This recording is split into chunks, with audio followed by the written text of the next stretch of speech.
Oiê, preciosas e preciosos, tão mamadinhos do meu coração.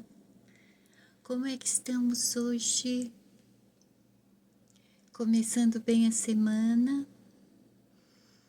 Espero que sim, viu? Vou vibrar para que a semana de vocês seja plena. E dentro do espírito natalino, né? Para quem é cristão. Para quem não é cristão também, né?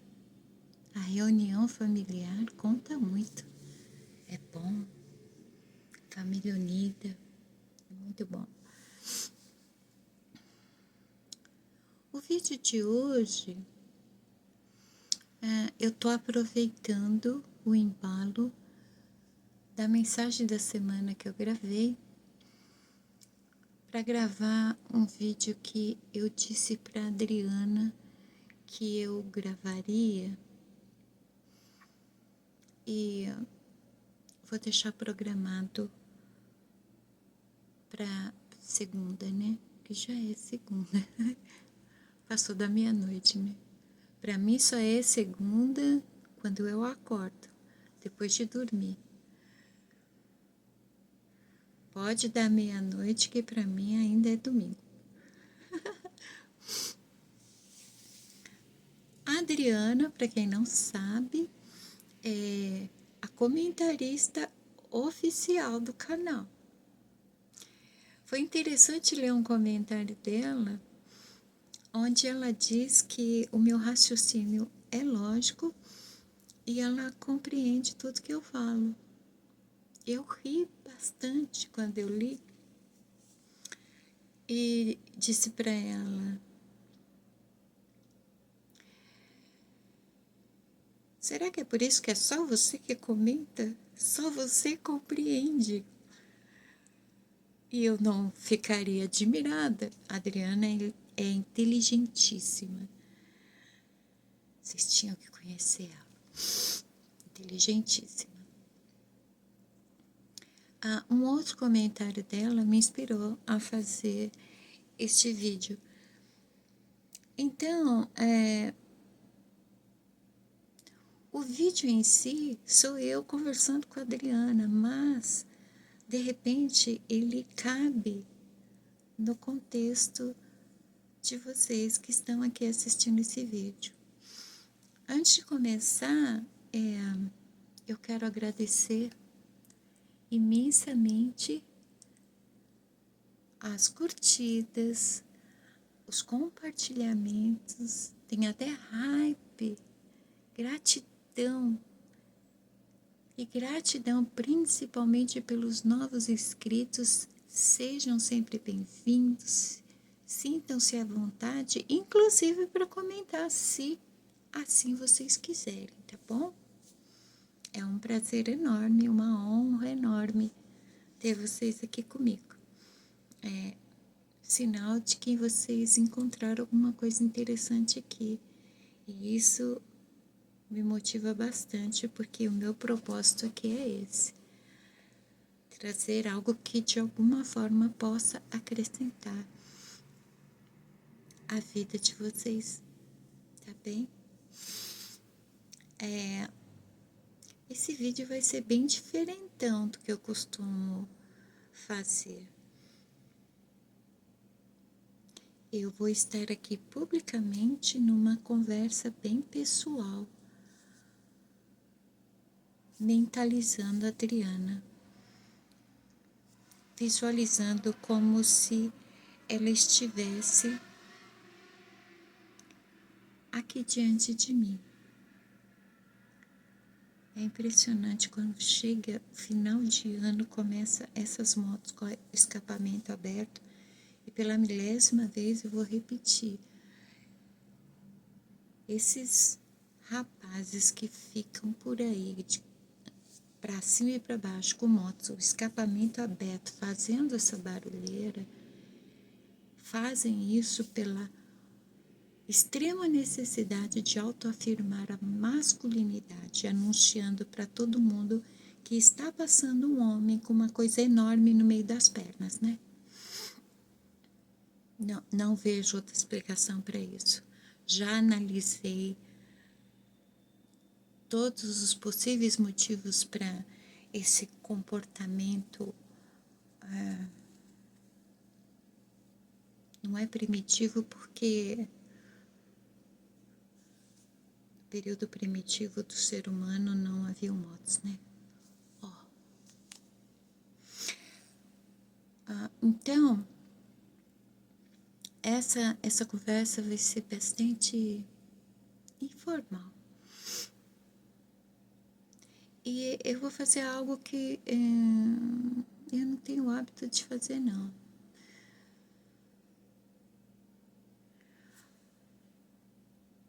Para que a Adriana possa entender o meu ponto de vista sobre o tema, eu vou falar sobre mim. Sobre mim e sobre a minha vida, o que eu vivi. O tema de hoje é sobre, novamente, envelhecimento, o medo de envelhecer. Eu trouxe esse tema no 9º passo da jornada de autoconhecimento, a fase adulta, né? Adiantando, inclusive, essa fase dos idosos, falando sobre isso na fase adulta, porque é na fase adulta que o medo de envelhecer surge, né?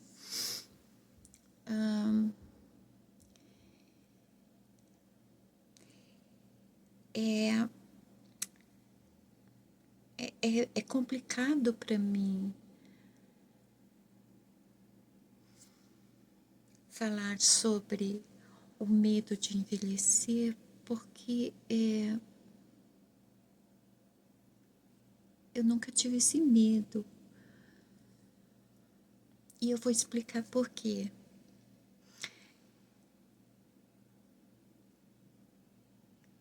Em algum momento eu acredito que com essa sua capacidade de compreensão incrível, você vai entender o que eu tô querendo te dizer. Tudo o que eu expressar aqui já foi pensado várias e várias vezes. É algo que eu reflito muito. Só que só agora, com 54 anos, é que minha ficha caiu. Agora eu tenho noção, não tanta, mas alguma noção da idade que eu estou. Daqui a 6 anos, papai me ajude a viver até lá, eu estarei fazendo 60 anos. E a minha mente, ela não consegue processar isso. Não apenas porque eu tenho descalculia, né? A descalculia é como a dislexia, só que a dislexia é para letras, palavras. A descalculia é para números, quer dizer, eu não compreendo linguagem numérica.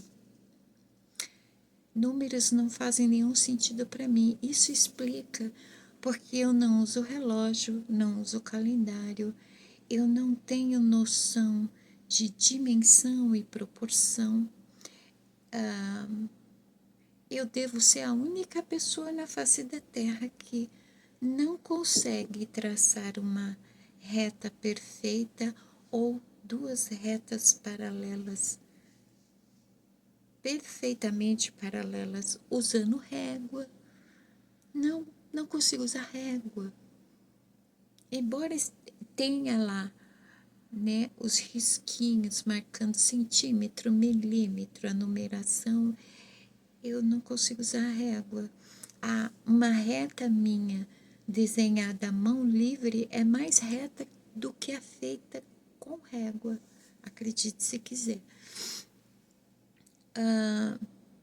Também não tenho, consequentemente, uma noção de tempo e espaço no sentido de localização no tempo e espaço, porque, como eu falei no outro vídeo, no meu processamento mental, não existe final de semana, feriado, férias, todo dia é dia. Não. Por mais que meus pais tenham se esforçado para que eu aprendesse a usar o calendário, não entra na minha mente essa divisão do tempo gregoriana, entre aspas, né? Porque hoje em dia o nosso calendário é puramente comercial, nem gregoriano é mais. Meu pai também me deu uma coleção enorme de relógios ao longo dos anos, de tudo que é tipo. O último que ele me deu era uma maçã azul digital e acho que de 15 em 15 minutos a maçã falava o horário. Foi a última tentativa dele, foi pouco tempo antes dele falecer, né? A última tentativa dele para eu usar relógio. Tanto é que eu tenho relógios caros que ficam guardados. Porque eu não. Não faz sentido nenhum, né? Isso atrapalha um pouco, porque na minha última consulta com meu neuro,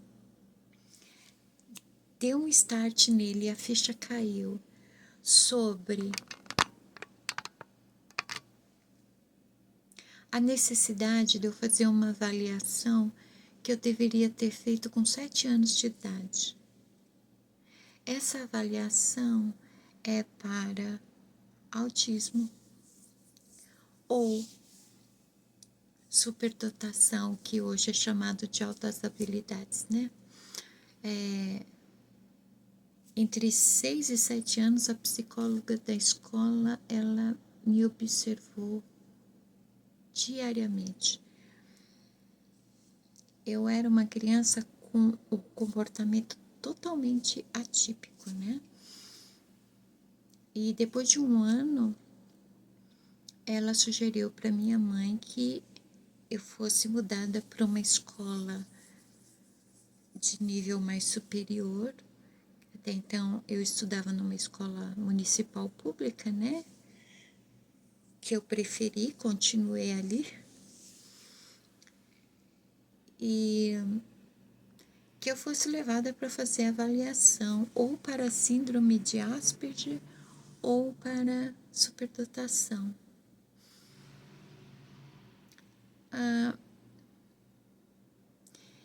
Esse estalo no meu neuro, depois de tanto tempo que eu tenho passado com ele, surgiu depois que eu comecei a mencionar que alguns traços meus de comportamento que antes eu conseguia, de certa forma, policiar, eu já não estava conseguindo mais.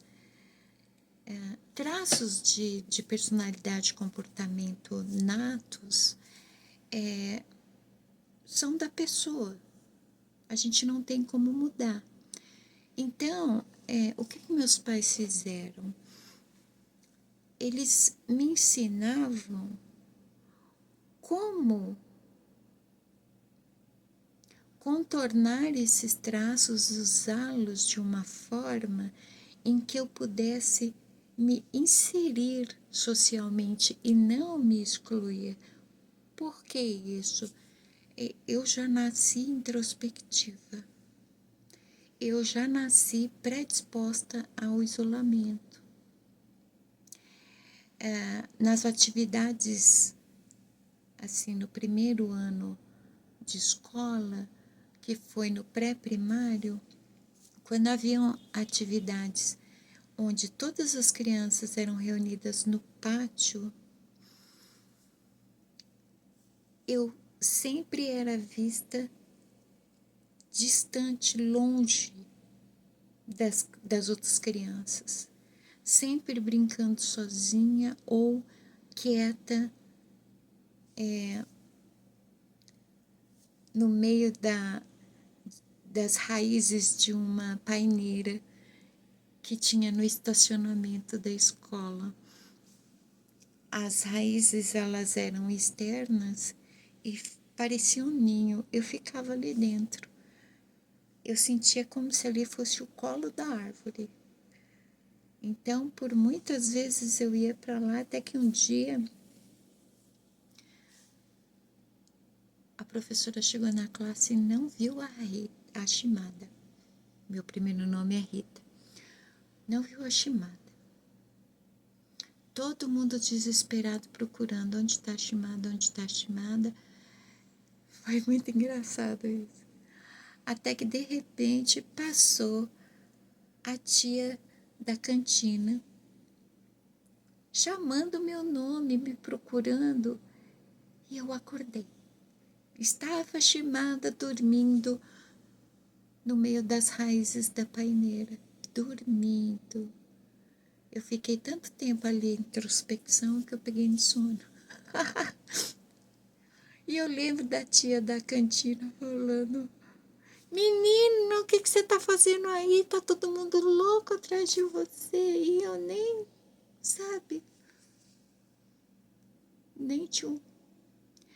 Eu deveria ter sido uma pessoa nem aí, nem tchum, desde sempre. Não fosse a necessidade de ter que me impor, de ter que me defender, de ter que me proteger. Porque não é muito simples você nascer diferente, sabe? Então, independente se eu não acredito que eu seja superdotada. Acredito que sim, eu tenho algum nível dentro do espectro autista, né? Mas é interessante porque é muito nítido aqui para as pessoas do meu off, toda a vida foi o mesmo comportamento da infância continua aqui. Eu saí da fase da infância, fui para a puberdade, adolescência, e em todas as fases da vida, o meu comportamento padrão é o mesmo da infância. Quer dizer, não é que eu sou uma adulta infantil, eu era uma criança adulta. Eu não falava com as pessoas, eu só falava com os meus pais quando eu era perguntada. Eu sempre estava isolada, afastada, com meu caderno de desenho e meus lápis de cor desenhando. Embora achassem que eu estava fechada no meu mundo, eu tinha atenção em tudo ao meu redor e também no que eu estava desenhando. Mas eu não falava com ninguém. não interagia. E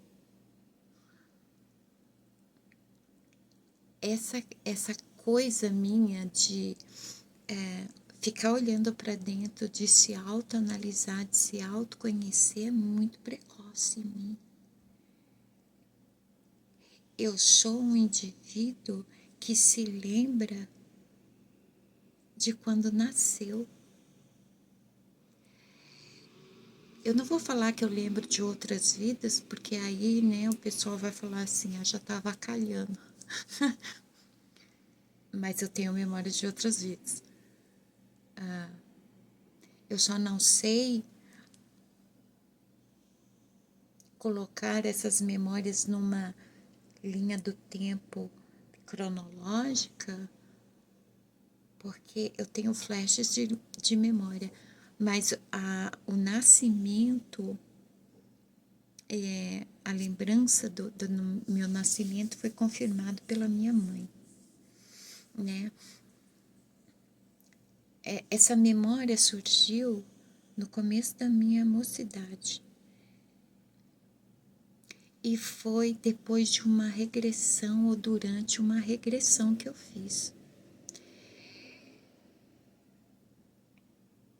Eu eu nunca eu nunca vou acreditando que eu sou capaz de uma grande descoberta ou que eu sou capaz de uma grande proeza ou que, como eu sei de alguma coisa. Não. O que quer dizer que eu corri para perguntar para minha mãe, contar para ela, na esperança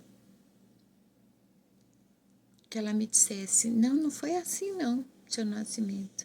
Isso é coisa da tua cabeça, é tua imaginação. Quando a memória surgiu, a primeira coisa que eu pensei foi: é a minha imaginação. Eu quis dar um significado quando me disseram volta para tua infância, e eu criei uma imagem da infância. Só que quando eu comecei a contar para minha mãe detalhes, como eu ouvir uma voz de uma mulher dizendo: tá vindo, faz força, mãe, e eu senti uma pressão que me empurrou. E depois de me sentir empurrada, eu vi aquela luz redonda enorme que fez doer meus olhos.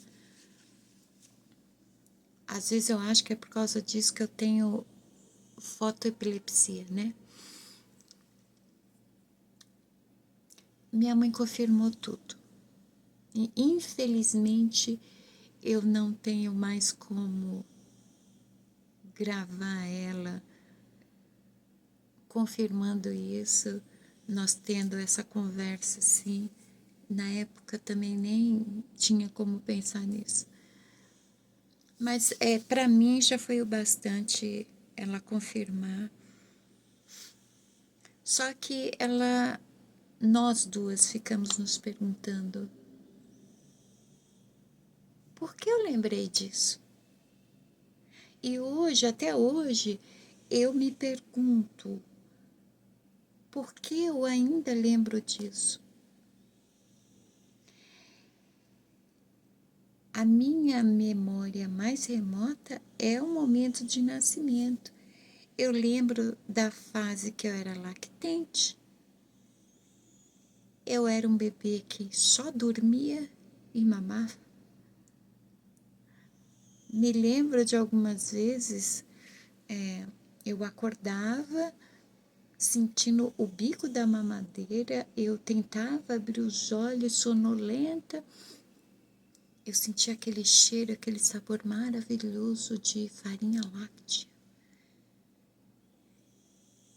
E eu não consigo esquecer dos meus olhos meio aberto, meio fechado, eu fazendo força para abrir, mas fechando. Quer dizer, eu dormia mamando, né? Me lembro de quando eu estava aprendendo a sentar, quando eu aprendi a ficar em pé, e tudo isso era muito consciente. Então, assim, essas memórias ainda estão tão nítidas, tão frescas, que é como se tivesse acontecido há uma semana atrás. Então eu vivi todos esses anos trazendo comigo essa memória consciente e sem ter noção da minha idade. Eu fui ter noção disso ontem à noite. Ontem à noite, quando eu estava editando o meu livro.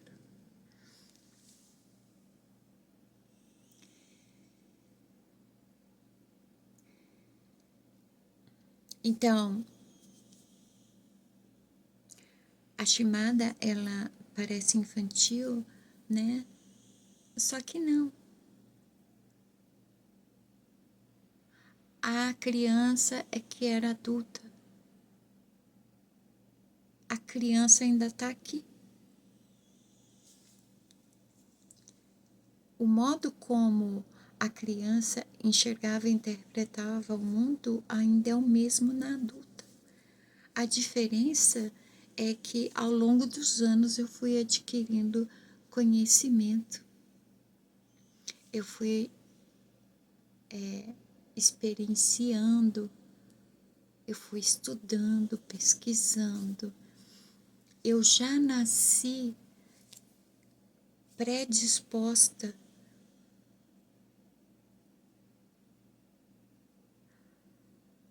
a compreender o funcionamento do corpo e da mente em relação ao corpo. Imagina você ser um bebê que está aprendendo a sentar, né? A sua mãe te coloca ali naquela posição para você ficar daquele jeito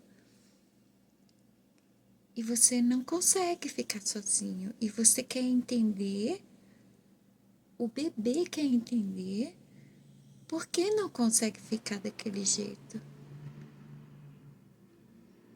Eu lembro ainda do que se passava na minha mente. Eu olhava para os meus pés, eu via meus dedos mexendo. E na minha mente a pergunta era: como é que eu faço isso? Eu nem sabia falar, eu não pronunciava nenhum som. Mas eu pensava e eu queria entender como é que eu conseguia mexer meus dedos. Como é que faz isso? Entende? É como se eu tivesse vivido 54 anos na infância.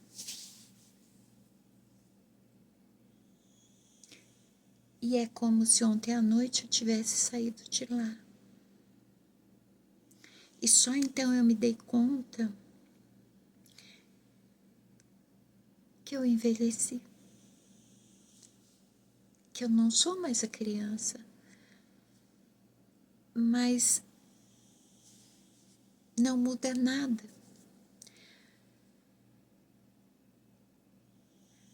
Nós começamos a envelhecer quando nós começamos a crescer. Quando a criança envelhece, ela entra na puberdade. Quando o pré-adolescente envelhece, ele se torna adolescente. E assim vai. O que muda? Se o medo de envelhecer é por causa da aparência, eu também não tenho essa percepção. Por quê? Houve um período em que, da minha infância, que a minha mãe, ela me colocava na frente do espelho para que eu fizesse um exercício, e você não tem noção da dificuldade que eu tinha de olhar no espelho. Eu não reconhecia a pessoa no espelho. Não é porque eu tive alguma deficiência na formação de identidade ou da psique. Eu sempre, desde criança,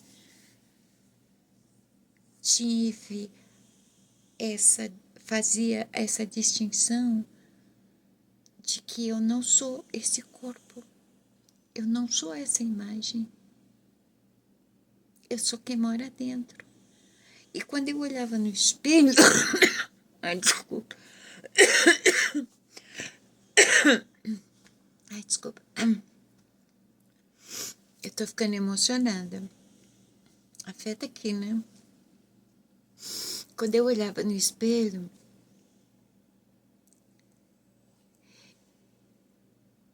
eu olhava para minha casca, não era eu. Eu me via nos meus olhos. Mas eu sabia que aquela imagem não era eu. Então, imagina uma criança tendo que se desenvolver com uma mente sã, sendo dessa forma. Desculpa, eu devia ter pausado o vídeo, né? Desculpa.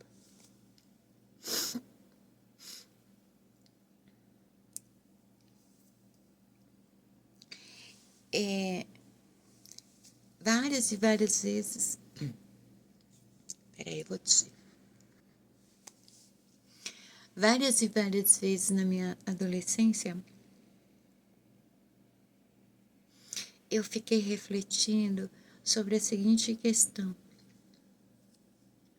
Há pessoas que elas precisam lutar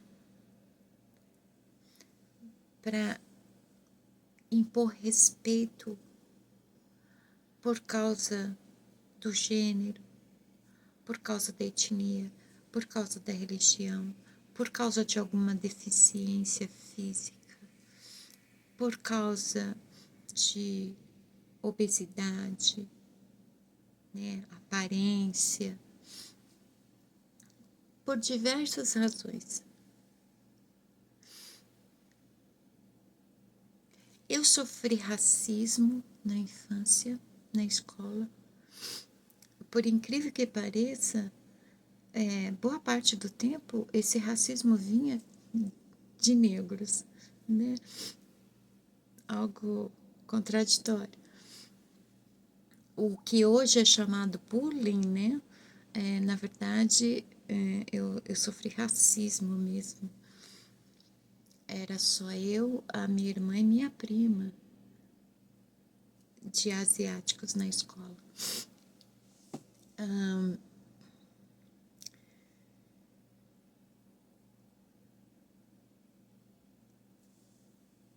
Eu sofri o racismo, eu sofri preconceito porque era portadora de epilepsia.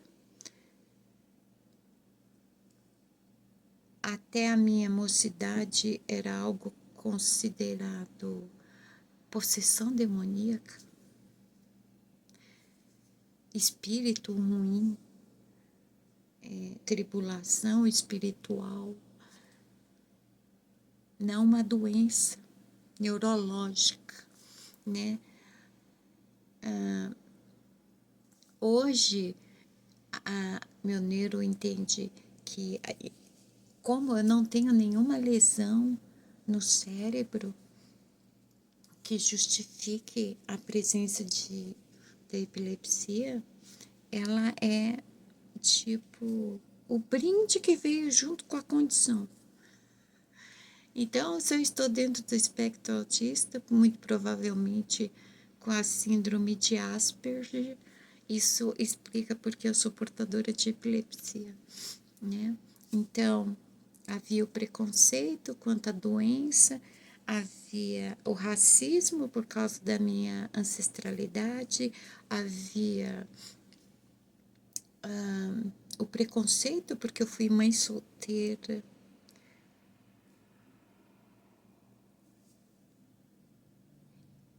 E eu sempre procurava me impor, não porque eu era a japonesa, não porque eu era a portadora de epilepsia, não porque eu era mãe solteira com muito orgulho. Eu tinha que impor respeito para ser quem eu nasci para ser. As consequências de ser quem eu sou, para mim, eram irrelevantes. Então, imagina como eu não ia ser uma adolescente autodestrutiva, né?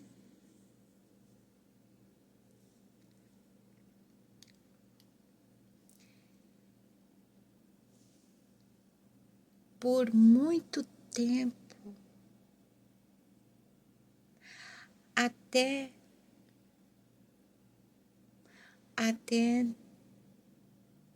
depois do meu divórcio, eu não tinha o hábito de usar o espelho. Não é que hoje eu tenha. Às vezes eu ainda dou uma olhadinha para ver se eu não tô tão descabelada. Não que isso seja importante para mim. Eu saio descabelada. Eu não ligo.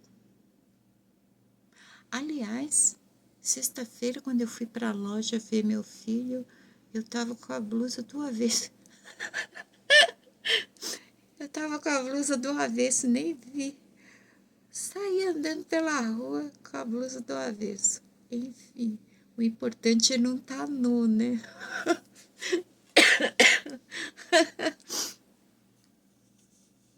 É. Então, medo de envelhecer por causa da aparência também não é um problema. Na verdade, eu sempre cuidei muito da minha saúde, não da minha aparência. Tanto é que a minha médica, ela me encaminhou para a cirurgia de hérnia e ele logo colocou uma observação para avaliar se seria possível tirar o excesso de pele, porque afinal de contas, uma mulher baixinha que ficou grávida de 3 gigantes, né? Imagina o tamanho da barriga da pessoa que deixava a barriga crescer à vontade. A barriga às vezes servia de aparador para me pôr o prato, eu não tô exagerando, sério. Uma hora dessa eu mostro foto. A pele não aguentou, né? Que já é baixinha. O pouco de pele que tem, esticou, voltou, esticou, voltou. Imagina como é que tá, né? Então, minha médica pediu para avaliar a possibilidade de retirar, como se fosse uma cirurgia plástica, mas na verdade é uma cirurgia corretiva, né? E eu vou dizer pro cirurgião, não precisa não. Conserta a sua hérnia e tá ótimo. Deixa assim do jeito que tá. Os seios estão caídos, flácido, a barriga tá flácida, tá tudo flácido. Ainda bem, graças ao colágeno, eu estou voltando a ter minha massa muscular que eu estava perdendo. Mas assim, eu nunca me preocupei com a minha aparência para ter algum medo de envelhecer. Aliás, eu acho os idosos assim eu tô quase idosa. Sim. Só agora eu tô entendendo porque tantas pessoas que me conhecem desde sempre, quando me encontram, ficam olhando com uma cara assim, como se eu fosse um ET, e fala assim, meu Deus, você não mudou nada, você tá a mesma coisa. Eu fico assim, me sentindo como se eu estivesse fazendo alguma coisa errada, sabe?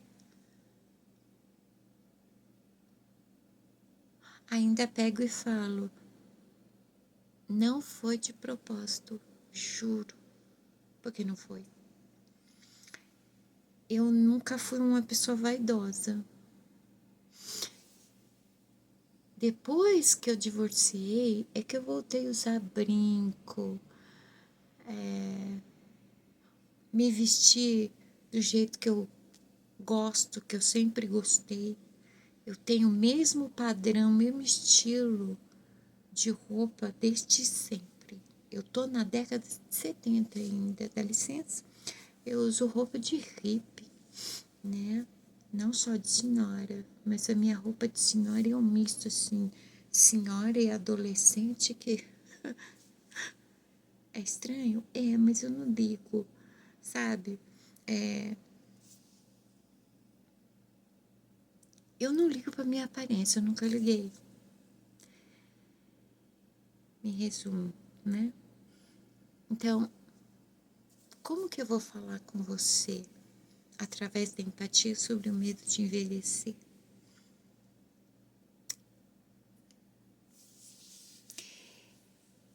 Eu posso te contar sobre um terror noturno que eu passei a ter. Eu não lembro quando eu passei a ter.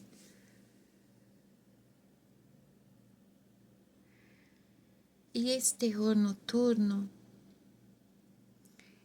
é horrível, horrível. Ele dura uma fração de segundos, mas a intensidade é absurda. Eu tenho, sempre acontece antes de dormir, eu tenho a plena consciência do que é não estar mais aqui. E aí me vem a absoluta certeza de que eu vou morrer.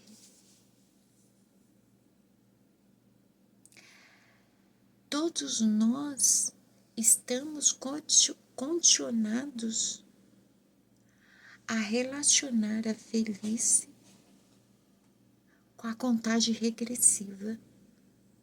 Envelhecer é estar mais suscetível à morte. Não é por isso que você tem medo de envelhecer?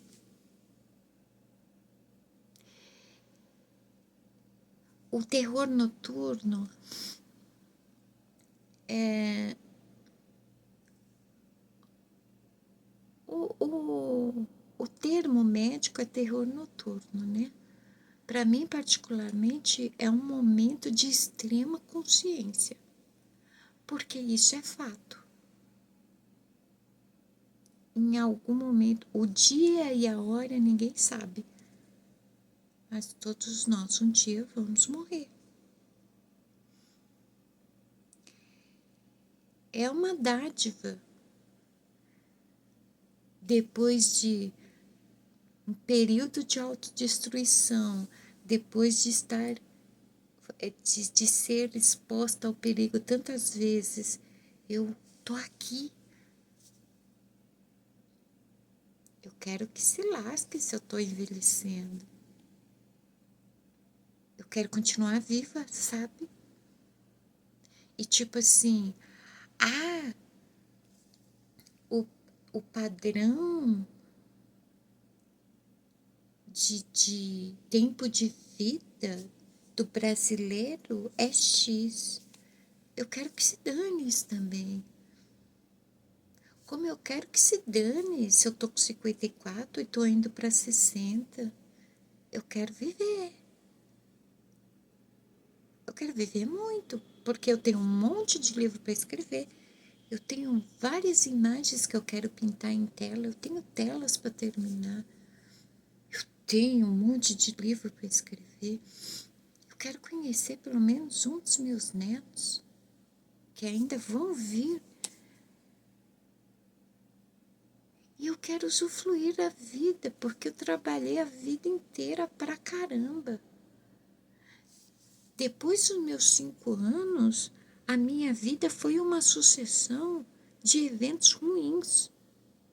Seguidas vezes que eu não tive tempo de respirar, de me recuperar para a próxima.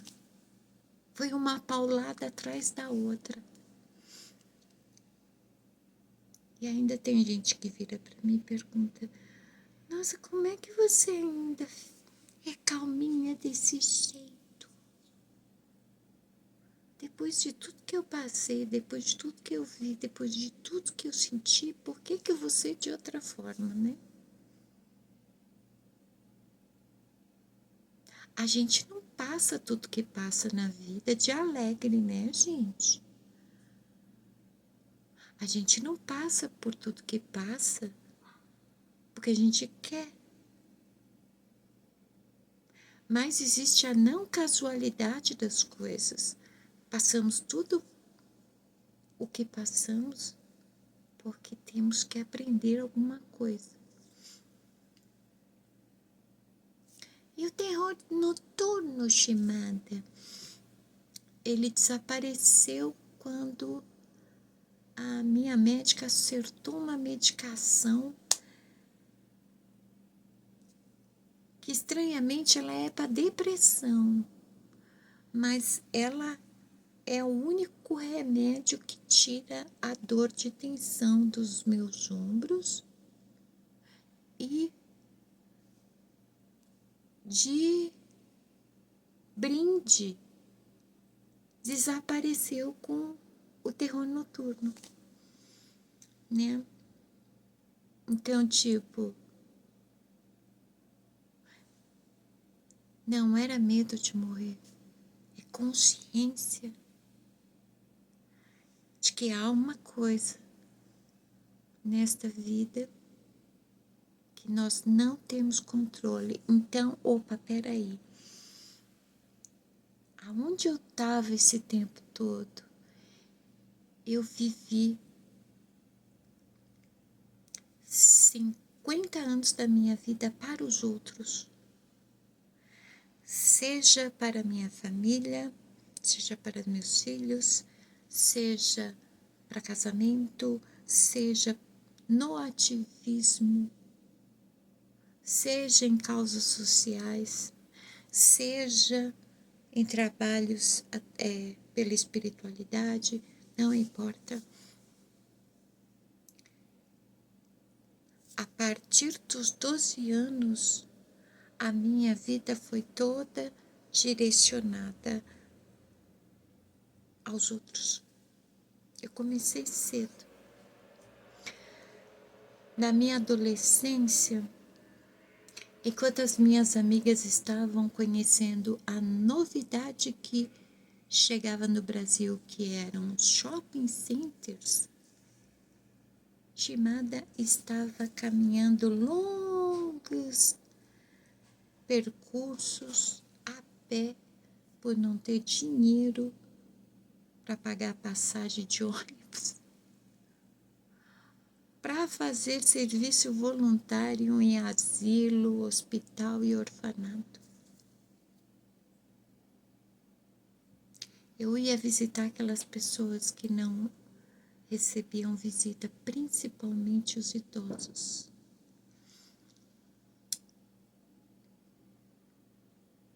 Eu conheci muitos idosos que não recebiam visita. Este é o seu medo de envelhecer? acabar num asilo, ou doente, ou limitada.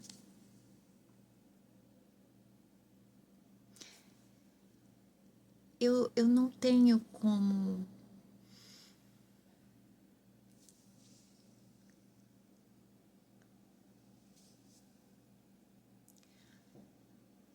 te passar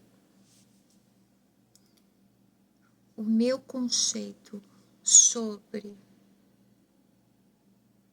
o envelhecimento e o medo de envelhecer com base na empatia, porque isso está nulo em mim e não é porque eu tenha consciência desse período ou é porque eu não ligo, é porque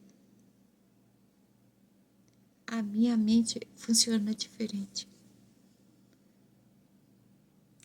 E além dela funcionar diferente, aqueles 5 primeiros anos de vida foram bombardeados pela filosofia oriental através do meu avô. A minha vida também foi uma busca por confirmações sobre tudo aquilo que eu aprendi nos 5 primeiros anos.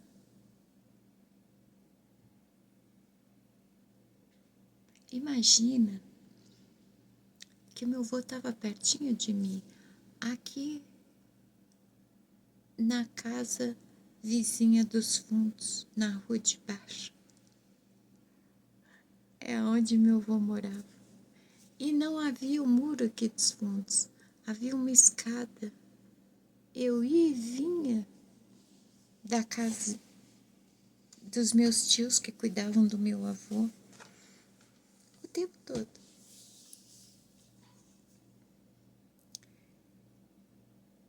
Eu adorava ouvir tudo que ele tinha para falar.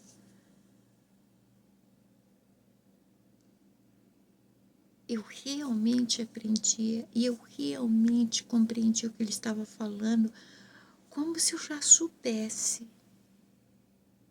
Ainda assim, eu busquei a vida toda confirmação de tudo que ele disse, não através de livros. A vida é a maior escola de mistérios que existe. Eu procurei através de experimentação. Tudo que eu falo aqui na jornada de autoconhecimento não é repetição do que está em livros, nos estudos.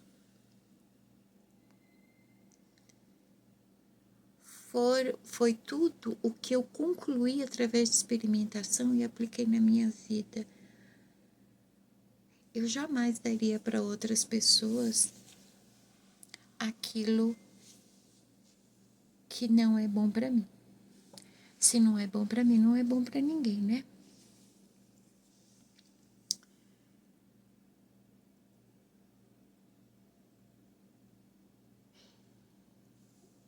Essa semana eu senti muita dor nas pernas e eu fiquei procurando para ver se eu tinha varizes.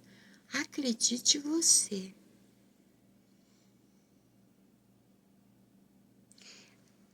meus filhos acham minhas pernas lindas e incrivelmente eu não tenho varizes. A minha mãe tinha bastante varizes. Eu não tenho. Eu devo ter algum vasinho por aqui, mas sabe?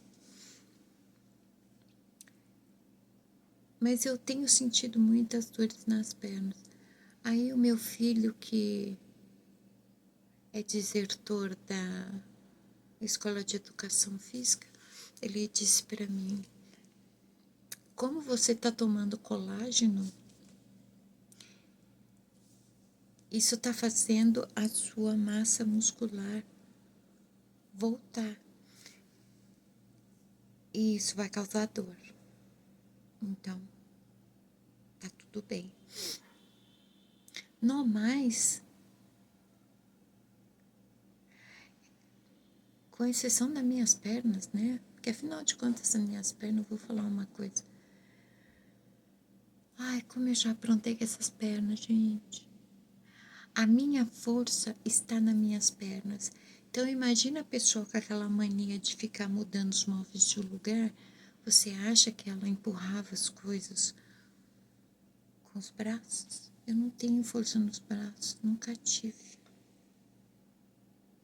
Eu empurrava com as pernas. Como? Usando o joelho. Hoje, o que acontece? Os joelhos da Shimada estão lascados. Eu tenho que tomar colágeno direto. Para quê? Para não ter que operar. O corpo gasta, né? Quanto mais atividade, quanto mais movimento, quanto mais vida, quanto mais gana de viver, mais gasto. É que nem um carro. O que é esse corpo senão o nosso veículo, né? O que o nosso veículo costuma precisar? Precisa de calibração, recalchutagem, manutenção, né? É esse momento que eu tô vivendo. Mas o simples fato de esperar um ano sem menstruar e dar entrada à menopausa, eu comemorei. Sim, porque algumas das minhas amigas de infância, elas não tiveram um climatério tranquilo que nem eu tive.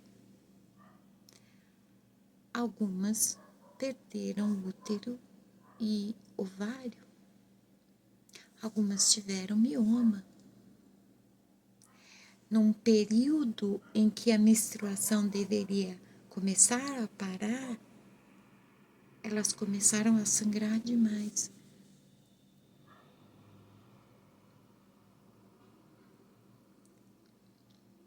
É interessante como eu celebrei as mudanças de fase. De cada fase da minha vida, eu celebrei. Porque eu sempre estive voltada para mim, mas não para minha imagem, mas para a relação do meu corpo com a minha mente. Porque se eu não sou essa imagem, quem eu sou? Onde eu estou dentro do corpo? Como eu estou dentro do corpo?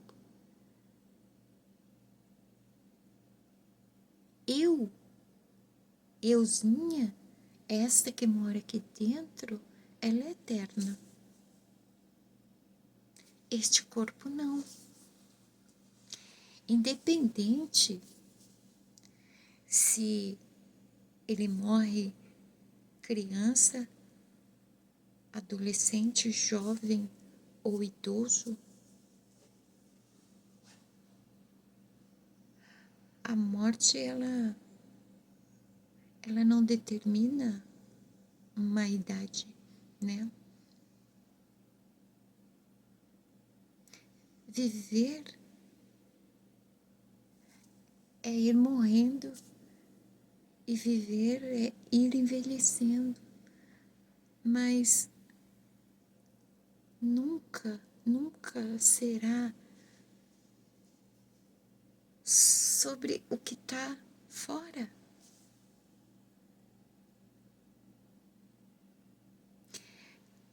É como você olhar para uma mulher de 54 anos e ver a criança que resolveu liberar este chakra para tagarelar na internet. Não, Ao longo da vida, eu nunca falei tanto como eu falo agora. Não. Para vocês verem como eu tô muito interessada no progresso de vocês. Eu tô fazendo uma coisa que eu não... Eu dispenso, que é falar. A criança não falava. A adulta também não. É por isso que ela fica tossindo aqui na frente de vocês. É só essa a diferença da criança para adulta, entende? E a diferença da criança para véia.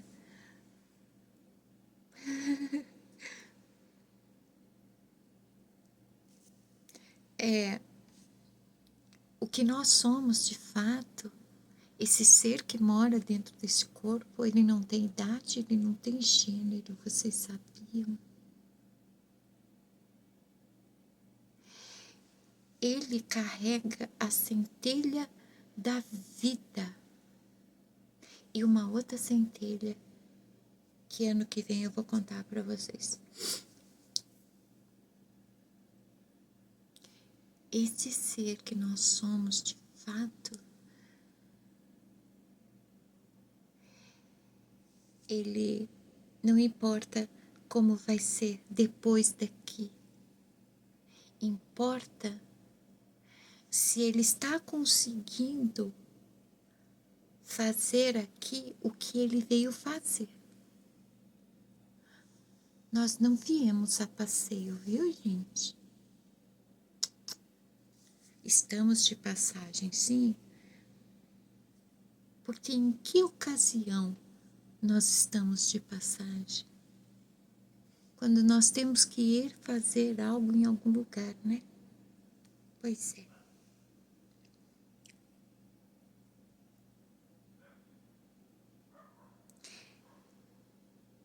Começa a desassociar o veículo, a casca, o animal bípede instintivo de quem você realmente é. E quem você realmente é mora dentro de você.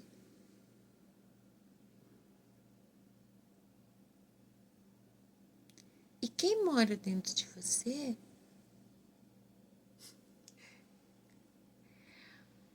digamos que, por exemplo, a minha essência, ela não tem só 54 anos.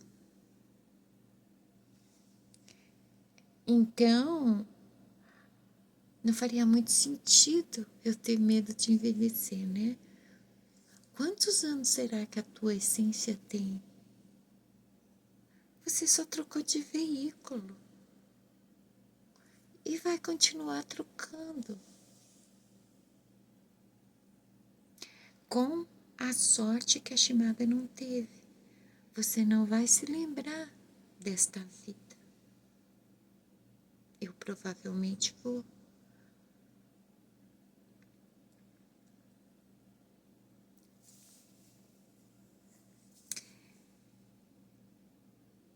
Começa a se preparar psicologicamente. Nós nunca mais poderemos ter 20 anos, 30 anos, 40 anos. De tanto usar esse corpo,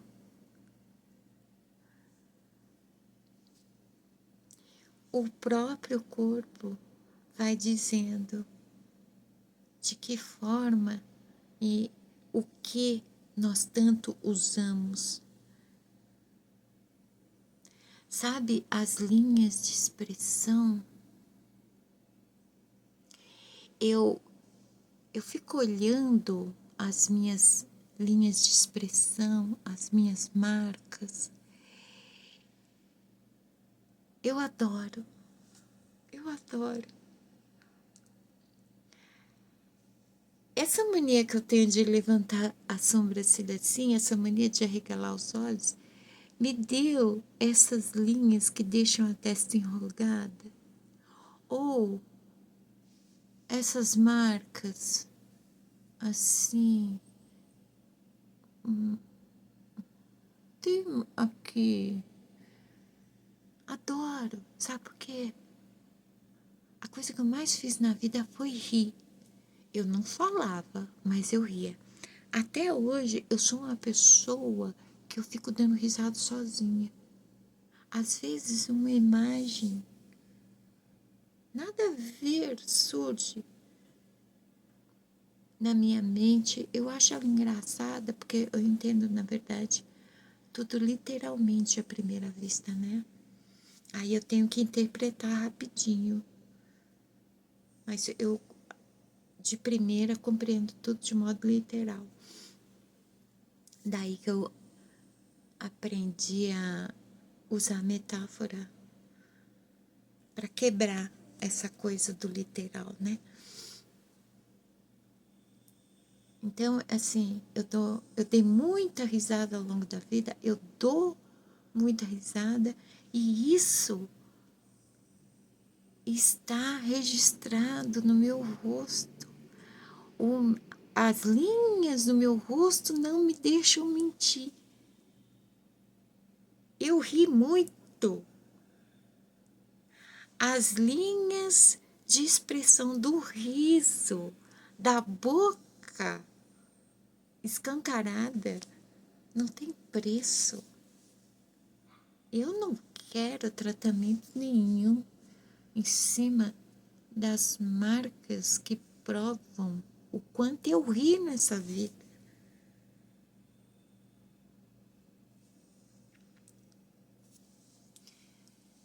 Olha meu pescoço. O meu filho disse assim que tá parecendo pescoço de tartaruga. Eu falei para ele que sim, só se eu fosse aquela tartaruga do Procurando Nemo. Aquela tartaruga da corrente da Austrália, né? Aquela eu topo ser, se não é só pelanca mesmo.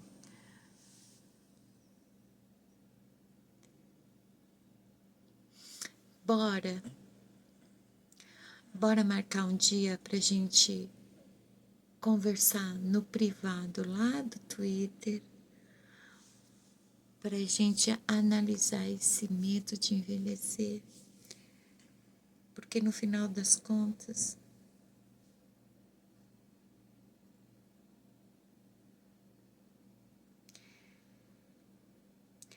esta nossa roupa, ela desgasta, desgarça, envelhece, desbota, mancha. Roupas são assim, né?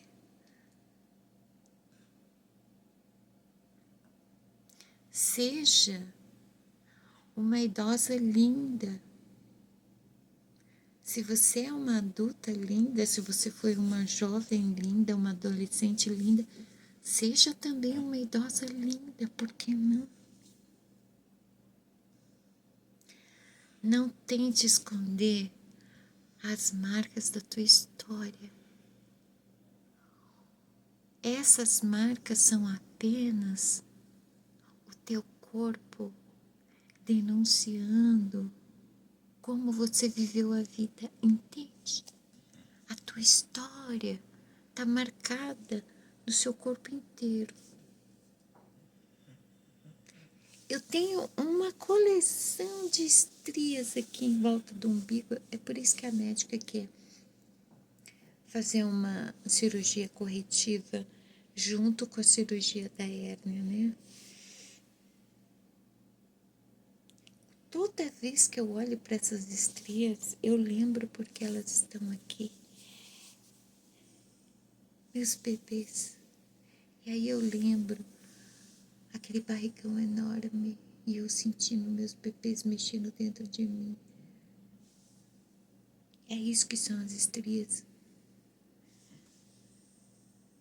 É uma história. Cada vez que acumulou estria nessa barriga, é uma lembrança.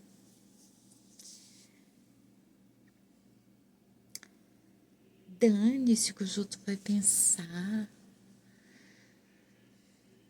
A questão é por que você está pensando. O que os outros pensam, deixa os outros pensar.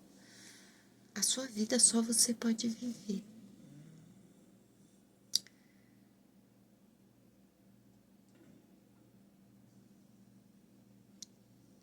Sempre será sobre isso.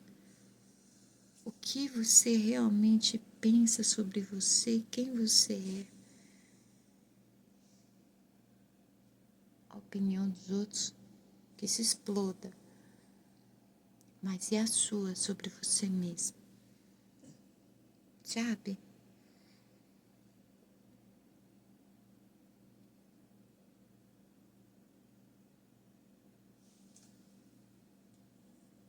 Por favor, não inventa de fazer cirurgia plástica no rosto, colocar o pedaço da vulva nos lábios.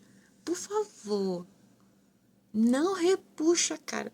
Você vai ficar parecendo a Gretchen na primeira atualização dela. Não, não, não, não, não, não mexe, não mexe em nada. Mulher linda para mim, sabe como ela é? Natural. Ela não mexeu em nada, ela não esticou nada, ela não puxou nada. Não mexe, deixa assim. Deixa como a história da tua vida foi moldando. Tá?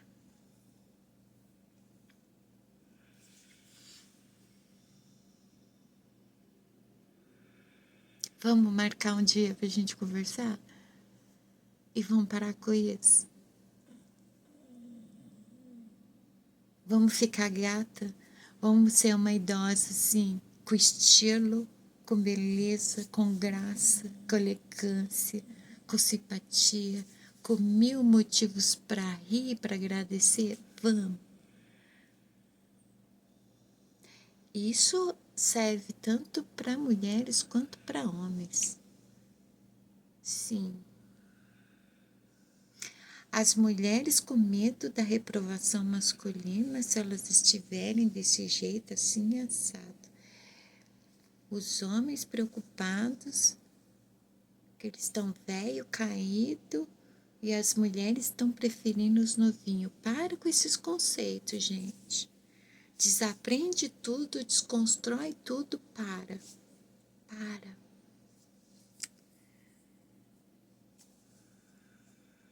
O importante é o que está dentro. É o que está dentro. Se vocês não conseguirem entender isso ainda, eu falhei em todos os vídeos que eu gravei até hoje. Sim, eu vou ter que trazer a minha natureza para vocês começarem a entender o que eu estou falando. Qual que é a sua natureza, Shimada? Você é brava? Não. Se a versão lógica da filosofia oriental mais psicanálise não está funcionando, a espiritualista pode baixar aqui.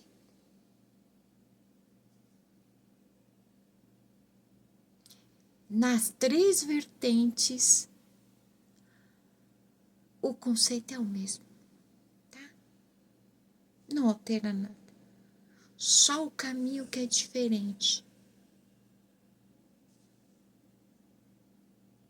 Seja através da psicanálise, seja através da filosofia, seja através do espiritualismo, não importa o caminho, você sempre terá que voltar para dentro.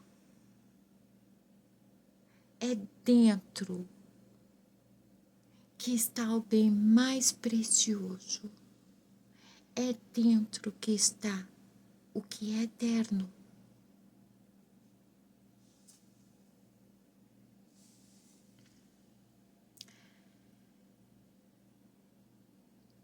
Vamos conversar sobre isso, tá bom? E para que você é linda, maravilhosa. Esse dodói não combina com você. Para.